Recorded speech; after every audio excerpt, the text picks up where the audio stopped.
दोस्तों, दिनाक्षी short hand में आपका स्वागत है। अगर आप चैनल पर नए हैं तो चैनल को सब्सक्राइब करें और बेल आइकन ज़रूर दबाएं। आज की संपादकीय डिक्टेशन 755 शब्दों की एक डिक्टेशन रहेगी जो कि 80 शब्द प्रति मिनट की गति से बोली जाएगी। अगर आपको उस डिक्टेशन की स्पीड को 100 शब्द प्रति मिनट करना हो तो आप YouTube पर स्पीड के ऑप्शन में जाकर स्पीड को 1.25 कर सकते हैं। इस डिक्टेशन की डेमो आउटलाइंस आप हमारे टेलीग्राम ग्रुप से प्राप्त कर सकते हैं। और अगर आपको इस संपूर्ण संपादकीय मैटर की सभी एडवांस आउटलाइंस और वाक्यांश की आवश्यकता है तो आप हमारा स्पेशल पेड बैच ज्वाइन कर सकते हैं।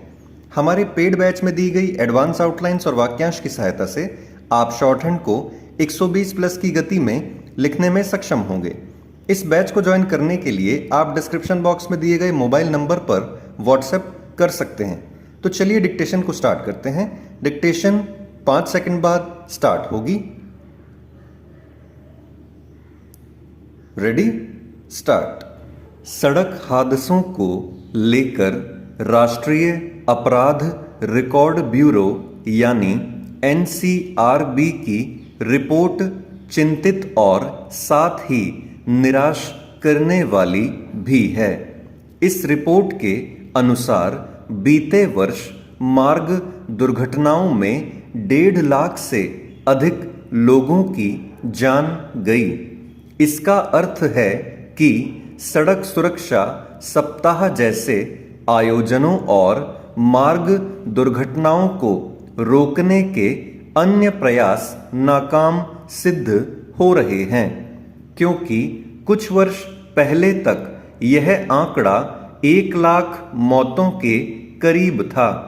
मार्ग दुर्घटनाओं में मरने वालों की संख्या बढ़ना इसलिए गंभीर चिंता का विषय है, क्योंकि कई ऐसे देशों के मुकाबले भारत में वाहनों की संख्या उतनी नहीं, जहां कहीं कम सड़क हादसे होते हैं। NCRB के अनुसार करीब 60% सड़क हादसे वाहनों की तेज गति के कारण होते हैं। इस कारण के मूल में जाने की आवश्यकता है, क्योंकि यातायात नियमों की अनदेखी, गलत और कई बार तो उल्टी दिशा में वाहन चलाने, अतिक्रमण एवं सड़कों की खराब डिजाइन के कारण भी हादसे होते हैं। इसी तरह सड़कों के गड्ढे भी मार्ग दुर्घटना का कारण बनते हैं। गड्ढा मुक्त सड़कों का संकल्प महज एक नारा बनकर रह गया है। प्रायः प्रमुख सड़कों पर भी महीनों तक गड्ढे बने रहते हैं।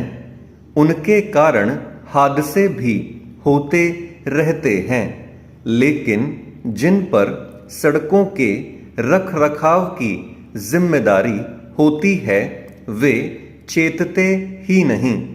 NCRB के आंकड़े यह भी कह रहे हैं कि सड़कों की लंबाई में केवल 2.1% की हिस्सेदारी वाले राष्ट्रीय राजमार्गों में 30% से अधिक सड़क दुर्घटनाएं होती हैं। इसका मतलब है कि जैसे जैसे राष्ट्रीय राजमार्ग बन रहे हैं वैसे वैसे मार्ग दुर्घटनाओं का आंकड़ा भी बढ़ रहा है।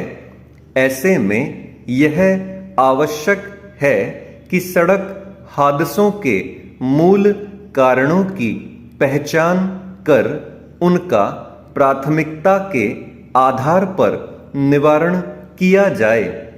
इसमें केंद्र सरकार के साथ राज्य सरकारों और उनकी यातायात पुलिस को भी सजगता दिखानी होगी।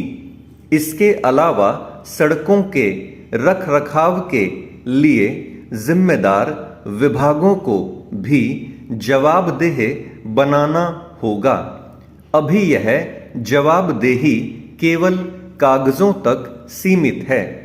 इसी कारण सड़कों पर दुर्घटना बहुल स्थलों की पहचान होने के बाद भी समय रहते अपेक्षित कदम नहीं उठाए जाते। एक तथ्य यह भी है कि यातायात नियमों की अनदेखी करने वालों के खिलाफ कठोर कार्रवाई नहीं की जाती। सड़क हादसों को रोकने के उपायों पर इसलिए प्राथमिकता के आधार पर अमल होना चाहिए, क्योंकि इन हादसों में अधिकतर उनकी जान जाती है जो अपने परिवार के कमाऊ सदस्य होते हैं। इससे वह परिवार गंभीर संकट से घिर जाता है। यह संकट समाज के साथ राष्ट्र को भी प्रभावित करता है। चेंज विधानसभा में यदि कोई सवाल उठता है तो माना जाता है कि इसको लेकर सरकारी विभाग गंभीर होंगे, लेकिन सरकारी वाहनों के प्रदूषण प्रमाण पत्र के सवाल को विभागीय अधिकारियों ने गंभीरता से नहीं लिया। अब भी उत्तर प्रदेश में 2/3 से अधिक ऐसे सरकारी वाहन चल रहे हैं जिनके पास फिटनेस और प्रदूषण की जांच का प्रमाण पत्र नहीं है। अब राज्य कर विभाग ने इस पर सभी अपर आयुक्तों को चेतावनी पत्र जारी किया है, लेकिन इसे भी महज कागजी औपचारिकता की ही संज्ञा दी जा सकती है। कार्यवाही तो यह होनी चाहिए थी कि सभी विभागों में वाहनों के कागजों की जांच होती और उनमें गड़बड़ियां पाए जाने पर विभागाध्यक्ष के खिलाफ कार्रवाई की जाती।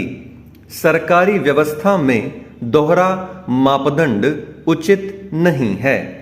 जब आम लोगों के वाहनों में फिटनेस और प्रदूषण का प्रमाण पत्र न होने पर उनका चालान किया जा सकता है, तो सरकारी वाहनों का क्यों नहीं? नियमों का पालन सिर्फ जनता के लिए ही अनिवार्य नहीं, सरकारी विभागों के लिए भी होना चाहिए और ऐसा न होने पर सख्ती भी जरूर की जानी चाहिए। व्यवस्था बनाए रखने में शासन को कठोर कदम उठाना ही पड़ता है। प्रदेश में 60,545 सरकारी वाहन पंजीकृत हैं और इनमें से सिर्फ 18,279 के पास ही प्रदूषण मुक्त होने का प्रमाण पत्र है। कुछ माह पहले जब यह मुद्दा विधानसभा में उठा था तो उस समय 12,972 वाहन ही पंजीकृत थे। परिवहन विभाग के जवाब में ही यह तथ्य सामने आया था। इसके बाद थोड़ी सख्ती हुई तो यह संख्या बढ़ी, लेकिन लगभग 30% तक ही पहुंच सकी। प्रदूषण राज्य की एक बड़ी समस्या है और इसका निदान तभी संभव है जब हर स्तर पर लोग जागरूकता का परिचय दें। जिस तरह से पॉलीथीन पर प्रतिबंध लगाने के लिए अभियान चलाए गए, जिस तरह से पौधारोपण के लिए पूरी सरकारी मशीनरी सक्रिय हुई, वैसा ही वाहनों के प्रदूषण की जांच के लिए भी किया जाना चाहिए। सरकार के वाहन प्रदूषण तो फैला ही रहे हैं, राजस्व का नुकसान भी कर रहे हैं। कोई वाहन सिर्फ सरकारी होने से नियम कायदों की परिधि से बाहर नहीं हो जाता। स्टॉप।